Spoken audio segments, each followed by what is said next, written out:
राहुल गांधी जिंदाबाद, राहुल गांधी जिंदाबाद, संजय शर्मा जिंदाबाद, संजय शर्मा जिंदाबाद, कांग्रेस पार्टी जिंदाबाद, कांग्रेस पार्टी जिंदाबाद, आपकी चोट करारी है। नमस्कार। मध्य प्रदेश में लोकसभा चुनाव सर पे हैं। मैं मध्य प्रदेश के रायसेन में चुनाव होने वाले हैं, जिसमें दोनों पार्टियां जो कि राष्ट्रीय लेवल की पार्टियां हैं, एक बीजेपी और एक कांग्रेस, इनके चुनाव प्रचार जोरों से गांव-गांव में और कोनों-कोनों में शुरू किए जा रहे हैं। साथ ही उनकी योजनाओं का लाभ भी बताया जा रहा है कि किस प्रकार से इन योजनाओं का लाभ जनता तक पहुंचेगा।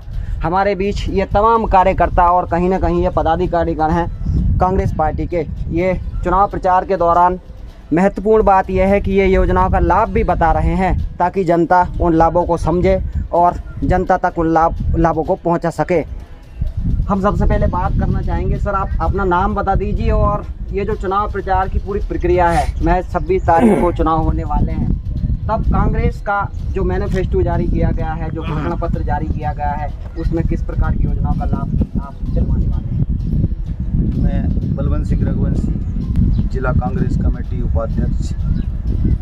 यहाँ पे हम कांग्रेस की नीति लोगों को समझा रहे हैं और बता रहे हैं कि युवा बेरोजगार जो घूम रहे हैं, उनके लिए ग्रेजुएशन के उपरांत कांग्रेस सरकार बनने पर 8,500 रुपये प्रति महीना जब तक सरकारी नौकरी नहीं लगती है तब तक दिया जाएगा। नारी सम्मान योजना के तहत 8,500 रुपये महीने, साल का 1 लाख रुपया नारियों के लिए भी घर में मिलने की तैयारी है। जी, ये जो कांग्रेस ने घोषणा पत्र जारी किया है, उसमें युवाओं के लिए बेहतरीन नीतियाँ हैं। बीजेपी के माध्यम से उसमें मुस्लिम लीग की छाप बताई जाती है। ये तो केवल देश में बांटने की राजनीति कर रही है बीजेपी। इनके पास कुछ नहीं है, बोलने के लिए कुछ नहीं है। 2014 में मोदी जी आए थे, उस टाइम पे इनने क्या कहा था? बहुत हुई महंगाई की मार।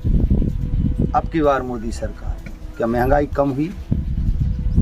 आज किसान ने इनसे प्रताड़ित। 2700 रुपये अभी 5 राज्यों के चुनाव हुए थे, घोषणा की कि 2700 रुपये गेहूँ सोसाइटियों के द्वारा खरीदा जाएगा, लेकिन उसे 2400 रुपये खरीदा जाएगा।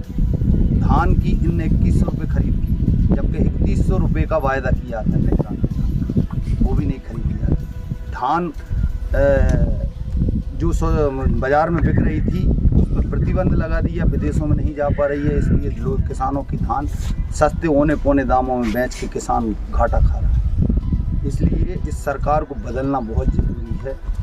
ये सरकार लोगों को केवल लड़ाने का काम कर रही है और वोट बटोर रही है देश में। सर क्या लगता है, इस बार कांग्रेस की संभावना है, आ सकती है, या फिर टक्कर की राजनीति चल रही है अभी यहाँ पे? हमारे नर्मदापुरम संसदीय क्षेत्र से कांग्रेस पार्टी ने ऐसा चेहरा दिया है कि उसके सामने बीजेपी का चेहरा कहीं टिकने का नाम नहीं ले रहा है, और इतनी अच्छी स्थिति है कि चुनाव लाखों में जीत के आएंगे। राहुल गांधी प्रधानमंत्री 100% बनेंगे, क्योंकि 10 साल जनता ने इनसे धोखा खा लिया, इनकी झूठी घोषणाओं से धोखा खा लिया है। सर जो इंडिया गठबंधन बना हुआ है, वो एक तरफ है बीजेपी, एक तरफ है, इस पे क्या कहेंगे आप? इंडिया गठबंधन में जितने भी नेता हैं, जितने भी दल हुए हैं समाहित, 27 दल हुए हैं, ये वजनदार पार्टियां हैं क्षेत्रीय। और बीजेपी के अंदर जो 38 दल हुए हैं, उनकी एक भी सीट नहीं है और वो दल उनमें सम्मिलित हुए। यहाँ पे 2500 20 लोकसभा की सीट, 150 200 250 सीट विधानसभाओं की क्षेत्रीय दलों के पास हैं, वो दल कांग्रेस में सम्मिलित हुए। और बीजेपी के अंदर जो 38 दल हुए हैं, उनके पास विधानसभा की सीट नहीं है, लोकसभा की तो छोड़। सर ग्रामीण क्षेत्रों में देखा जाता है अभी भी जो बहुत ज़्यादा बैकवर्ड एरिया है, वहाँ पर विकास नहीं हुआ है। तब जैसे कांग्रेस आती है तो किस प्रकार के विकास की संभावना है ग्रामीण क्षेत्रों में? किसान गरीबों की पार्टी शुरू से रही है। जो विकास भारत में दिख रहा है, उसको नाम के योजनाओं को बदल कर और ये उन पे अपनी वाहवाही हासिल करने की कोशिश कर रहे हैं। लेकिन देश में जब आज़ाद हुआ था तो सुई तक नहीं बनती थी। चावल भी, अभी चावल ऑस्ट्रेलिया अमेरिका से आता था।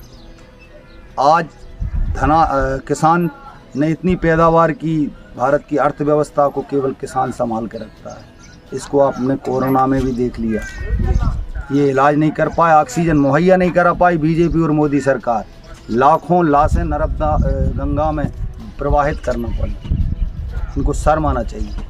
अभी किस प्रकार की योजनाओं को लाने का प्लान है कांग्रेस का? कि वो ये हमारी न्याय योजना के तहत नारी योजना है, किसान योजना है, युवा योजना है, बेरोजगारी की, ये सब योजनाएं बिल्कुल कांग्रेस आती है तो करती है, जो कहती है वो करती है।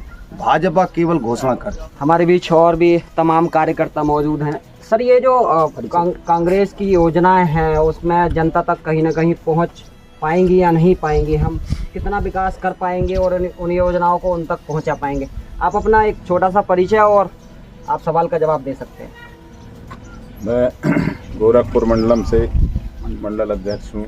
मेरा नाम बीरेन सिंह राजपूत है और वर्तमान में हम लोग अपने क्षेत्र में हमारे संसदीय क्षेत्र से प्रत्याशी माननीय संजय शर्मा के लिए वोट का मांगने के लिए गांव-गांव, घर-घर कांग्रेस की योजनाओं को पहुंचा रहे हैं। और घूमने के दौरान हम लोगों को इस प्रकार का महसूस हो रहा है कि इस बार जनता भारतीय जनता पार्टी के झूठे आश्वासनों से बहुत ज़्यादा परेशान हो चुकी है।